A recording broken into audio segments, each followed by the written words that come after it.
గురుగారు, న్యాయ విధానాలు అనేకం. అందులో అగ్ని శలభ న్యాయం అంటే ఏంటి? శలభము అంటే మిడత.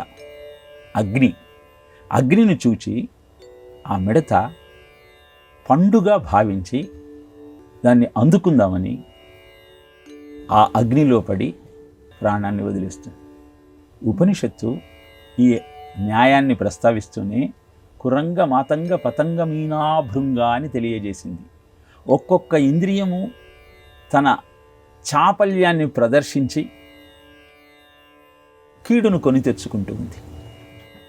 జింక చెవి అనే ఇంద్రియం బాగా పనిచేయటంతో వేటగాడి డప్పు ధ్వని విని అతనికి బలి అయిపోతాం.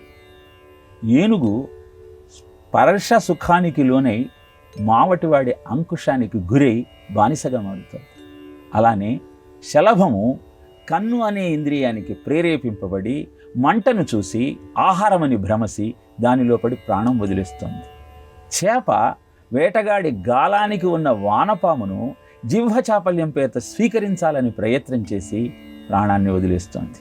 అలానే తుమ్మెద పుష్పంలో ఉన్నటువంటి మకరందాన్ని అందుకోవాలని ఘ్రాణ ఇంద్రియము బాగా పనిచేయటం ద్వారా కనుక్కొని ఆ పుష్పంలోకి వెళ్ళి మరునాడు ఏనుగు ఆ పుష్పాన్ని బయటికి లాగి పాదంతో చిదిమి వేయటం వల్ల ప్రాణం వదిలేస్తుంది.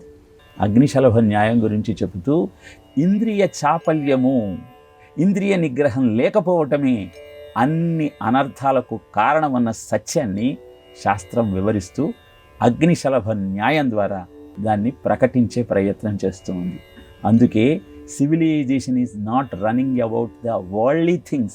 Civilisation is controlling all your desires to achieve the eternal bliss అని చెబుతారు. నిజమైన నాగరికత అంటే విపరీతమైనటువంటి విశృంఖలమైనటువంటి జీవన విధానం కాదు. భగవద్దత్తమైన ఈ మానవ జన్మను సార్థకం చేసుకోవటం కోసం చేసే ప్రయత్నమే నాగరికత. దాన్ని గుర్తించటమే అగ్నిశలభ న్యాయాన్ని ప్రస్తావించటంలోని అంతరార్థం.